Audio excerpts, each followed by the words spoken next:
नंदिनी जी, सरकार इस मुद्दे पर हल निकालना चाहती है। मेरी आवाज आ रही नहीं पहले? जी जी, बोलिए बोलिए, आ रही है। सरकार पूरी तरीके से हल निकालना चाहती है। पर जब किसान एक बात पर अड़े हुए हैं कि तीनों कानून वापस करो, इसके अलावा कोई बात नहीं, तो बात का रास्ता उन्होंने बंद करा। सरकार ने पहले दिन से कहा है कि जो भी किसानों के हित में संशोधन होंगे हम करने के लिए तैयार हैं। मतलब क्या सरकार हेल्पलेस हो गई है? क्या आप लोग अब हेल्पलेस हो गए हैं? नंदनी जी हेल्पलेस नहीं होने का विषय है, लेकिन जो किसान है वो हमारे अपने हैं। हम किसानों के साथ किसी भी किस्म की सख्ती करना नहीं चाहते। हम चाहते हैं कि किसान जो है वो किसी का के मतलब किसी के की बंदूक ना बने, किसी का सहारा ना बने, राजनीति का शिकार ना बने। किसानों के हित में हर फैसला करने को हम तैयार हैं। तीनों कानून भी हम किसानों के हित में ही लेकर के आए हैं। सुप्रीम कोर्ट ने जो किसानों पर कौन कर रहा है राजनीति? अनिल जी, कौन कर रहा है? विपक्ष कर रहा है? बिल्कुल किसानों, वहां तो सारे किसान ही बैठे हैं। किसानों को विपक्ष, आपका कहना है कि वहां जितने लोग बैठे हैं सब विपक्ष के लोग हैं? नंदिनी जी, मैं किसानों को विपक्ष बहका रहा है। किसानों को विपक्ष औजार जो उसके इस्तेमाल कर रहा है। किसानों को ही विपक्ष बरकरार करके बंगाल में बीजेपी के खिलाफ भेज रहा है। बीजेपी के खिलाफ वातावरण बने, हम सरकार में आए, ये विपक्ष की रणनीति है। और विपक्ष की रणनीति में किसी न किसी तरीके से किसानों को बहका रहा है। चलिए इसका जवाब ले लेते हैं। केवल अनामिका जी, सर नंदिनी नाम है मेरा।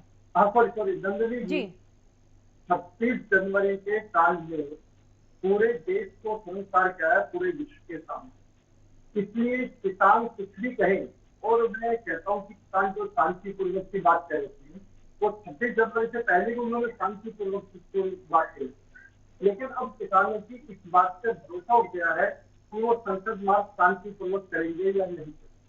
तो ये तो सरकार और किसानों के बीच में जो भी इस तरह की परिस्थिति होगी, उसके बीच में बैठ करके जो भी फैसला होगा वो सरकार का किसानों के बीच में बैठ के फैसला होगा। अभी मेरे कांग्रेस भाई, फैसला तो तब होगा सर जब बातचीत होगी।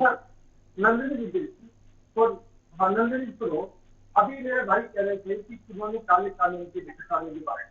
उनके पंजाब के मुख्यमंत्री उस कमेटी के अंदर मौजूद थे जब कानून बना था। कानून बनने से पहले ड्राफ्ट बना था, इस कमेटी के अंदर मौजूद थे।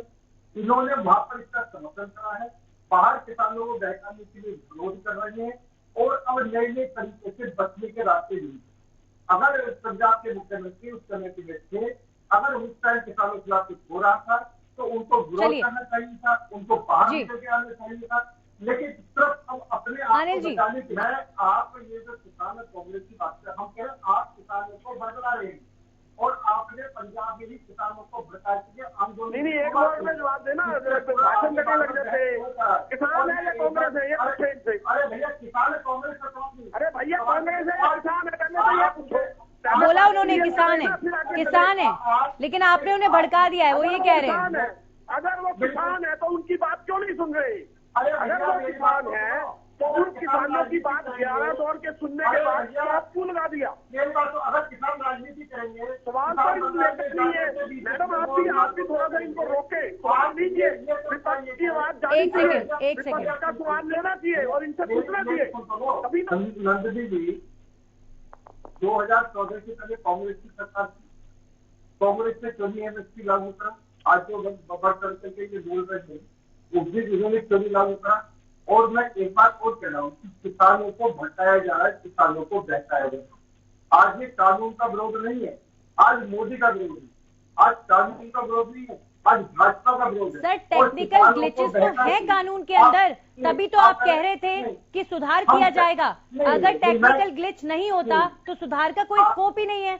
और जिस चीज में किसान कह रहे सुधार की जरूरत है, आप जहां सुधार का स्कोप है तो आप उसे वापस लेने से क्यों मुकर रहे? क्या ईगो का सवाल बन गया है क्या आपके लिए? नंदिनी जी ईगो नहीं है, हमारे हिसाब से कानून बिल्कुल किसानों के हित में है।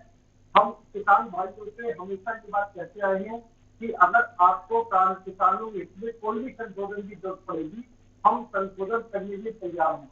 हम हक के साथ नहीं बैठेंगे, हम हर तरीके का नहीं कर रहे। हम उनके साथ हर तरीके का सहयोग करके चीज को निपटाना चाहते हैं, अगर हर धर्म तक करवा रहे हैं तो विपक्षी दल किसानों से हर धर्म तक करवा रहे हैं। विपक्षी दल किसानों को बहकाव करके और उनसे हर चलिए, ये आप बार बार कह रहे हैं विपक्षी दल किसानों को बहका रहे हैं। आप मुझे ये बताइए, आप किसान कह रहे हैं हम तो संसद तक कूच करेंगे मई में, तो अब संसद तक पहुंचेंगे किसान, संसद तक मार्च करेंगे, देश की क्या छवि दुनिया भर में जाएगी, देश की इमेज क्या बनेगी? इतने महीनों से किसान बैठे हैं, क्या इसकी चिंता सरकार को नहीं है? अनामिका जी, एक विषय बहुत स्पष्ट आपको भी समझना, पूरे हिंदुस्तान का हर नागरिक इस बात को समझ रहा है। अगर इस तरीके से कानून वापस होने लगी तो कोई ना कहीं से विरोध होने शुरू हो जाएंगे।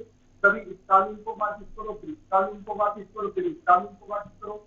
देश नहीं चलेगा, कानून बनने और कानून वापस होने के ही आंदोलन चलते हैं।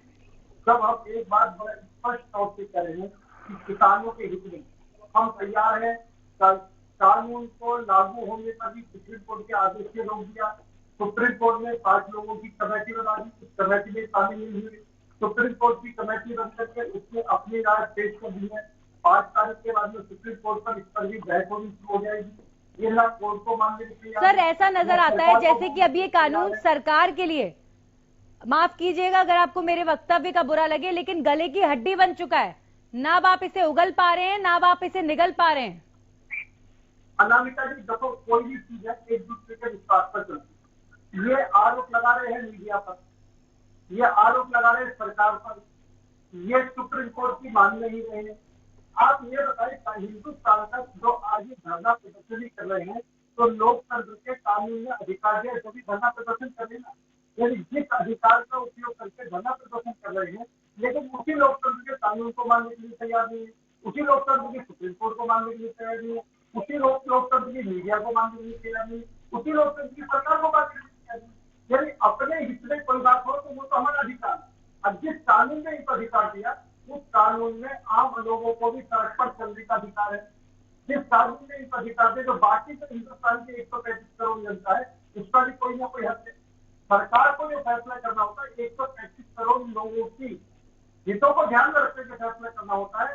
तो किसी एक विशेष समुदाय, विशेष जाति, सर वो विशेष समुदाय भी तो 135 करोड़ की जनता ही है, वो जो हिस्सा है वो भी तो लोग ही हैं, और वही वो भी तो देशवासी हैं।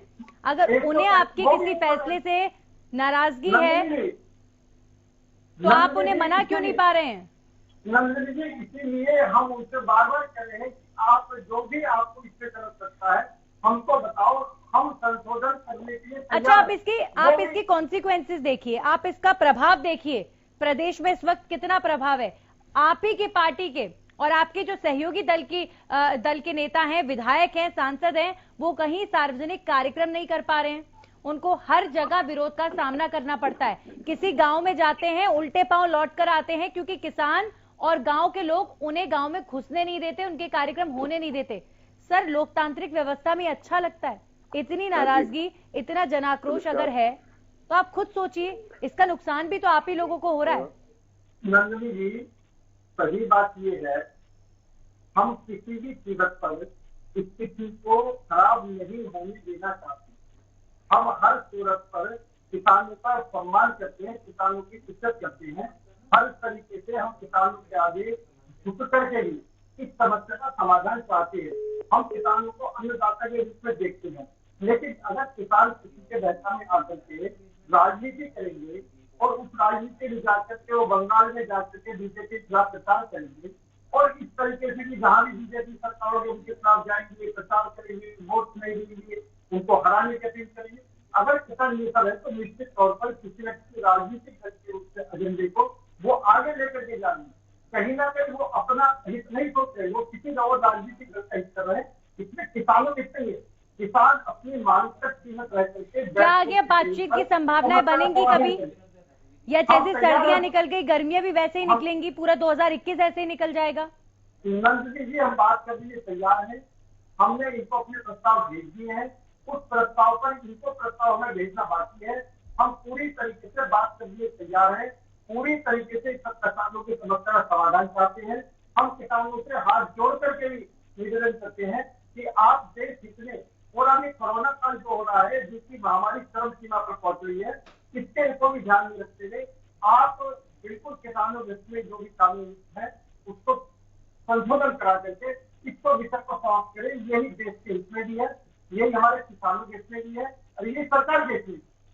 हम बिल्कुल पूरी अनिल जी, परेशानी ये है, मैं आपको एक बात और आपके टीवी के माध्यम से बताना चाहता हूँ, ये जो विपक्षी दल, अब उदाहरण के लिए मैं देता हूँ कि दिल्ली के अंदर प्रदूषण को केजरीवाल देता है कि पराली जलने से दिल्ली में प्रदूषण होता है। पराली के खिलाफ कानून सर आप घूम फिर के विपक्ष पे आ जाते हैं। मैं विपक्ष को लेकर सवाल कर ही नहीं रही हूँ, मैं कह रही हूँ इस समय माहौल क्या बना हुआ है। सड़कें फिर जाम होंगी, 4 महीने हो गए, कितनी बार सड़कें जाम हो गई, ट्रेन रुक गई, लोग इतना संघर्ष कर रहे हैं सड़कों पर। 2 महीने तक तो कई हाईवे बिल्कुल ब्लॉक ही थे, उसके बाद अब स्थिति थोड़ी सुधरी। अब किसान 10 तारीख को फिर केएमपी जाम करेंगे। केएमपी पर अक्सर किसानों का विरोध होता रहता है, टोल भी फ्री कर रखे हैं जिनसे आप ही को नुकसान हो रहा है। तो ये जो माहौल ओवरऑल बना हुआ है मुख्य तौर पर दिल्ली से सटे हुए क्षेत्रों में, हरियाणा में स्पेशली, ये माहौल बिल्कुल भी हेल्दी नहीं है। ये जो माहौल है ये कहीं ना कहीं बहुत नकारात्मक है और इस पे अब सुधार की जरूरत है। विपक्ष भी इस लोकतंत्र का हिस्सा है, विपक्ष को भी पॉजिटिव सोच करके इस बात को खत्म करने की। सर आप तो फिर विपक्ष पर आ गए। चलिए बहुत बहुत शुक्रिया, बहुत बहुत